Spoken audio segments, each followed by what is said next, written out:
Қайырлы таң қазақ елі, күліп оян Алматы. Жұлдызды жаңалық айдарында бүгін Асхат Тарғын ағамыздың өмірдегі жаңалықтарымен таныс болатын боламыз. Аға, ассалаумағалейкум.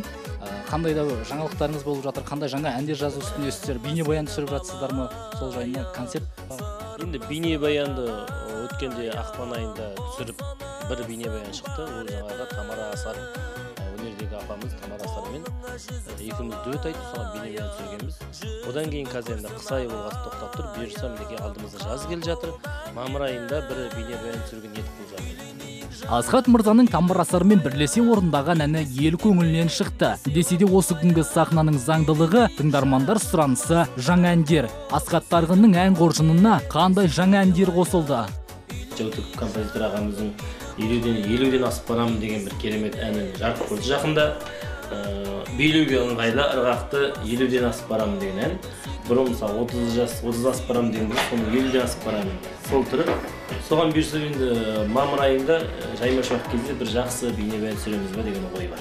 Жақсы, енді жаңа әніңіздің атауы естіген құлақты бірден елең еткізеді екен. Неге 30-ден асып барамын деді, бұл соның нұсқасы, екі нұсқасы болып қалмайды ма? Және екінші сауал, сіздің жасыңыз әлі 50-ге жеткен жоқ, өзіңіздің...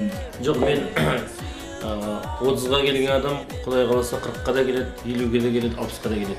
Сондықтан да бұл әннің сөзі айтып тұрғандай 50-ден асып барамын деген ғой сөз, әні аты. 50-ден асқан кісілерге, 50-ге толған кісілерге арналған өлең. Сол енді сондықтан қазір тойды көп жасайды, 50 жасты көп жасайды, енді 40 жасамауы мүмкін де кез келген адам 50-ді көбісі жасайды шамасы келсе, өйткені ол жарты ғасыр.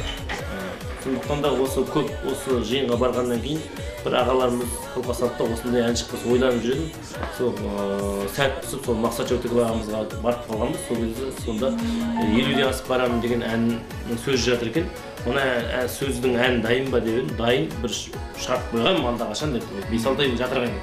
Жұрттарға көрсетіп ешкім алмай деген. Маған бұйырған болу керек. Сол енді сол әнді ара жүріп жазып өңдеп шығардым. Ендеше 50-ден асып барамын да тыңдап көрелік. 50-ден асып барамын. Ырғақты бұл ән Мария әнінің орнын басады ма? Ол уақыттың еншісінде. Өнердегі жаңалықтар әлеуметтік желілер арқылы тарайды. Ел назарында. Ал Асхат Тарғынның өмірінде қандай өзгерістер орын алуда? Асхат ағамыздың ең басты жаңалықтары қазір бұл кісі отау құрып шаңырақ көтергелі жатыр. Енді сол жайында қысқа нұсқа көрермендеріңізге бір толықтай ақпарат беріп кетсеңіздер, өз аузыңыздан естісе, әлеуметтік желілерден жалаң сөздер емес, өз аузыңыздан естісе. Оның жасыратын ештеңесі жоқ. Үйленгелі жатырмын. Бұйырса сәуір айында үлкен тойым болады. Алматы қаласында жасаймын тойды. Ақтөбедегі ағайындарым, туыстарым, әке-шешем барлығы келеді тойға. Бұйырса сол енді сәуір ай дейді қазақтар. Сәуір болмай тәуір болмайды дейді. Сәуір айында бандап қойдық тойды. Сол қазір тойға қызу дайындық үстіндеміз. Үйленейік деп ән шырқап жүрген Асхат Тарғын қай аймаққа күйеу бала болмақ? Алматы облысына осы. Алматы облысына Бұрындай деген жер бар ғой.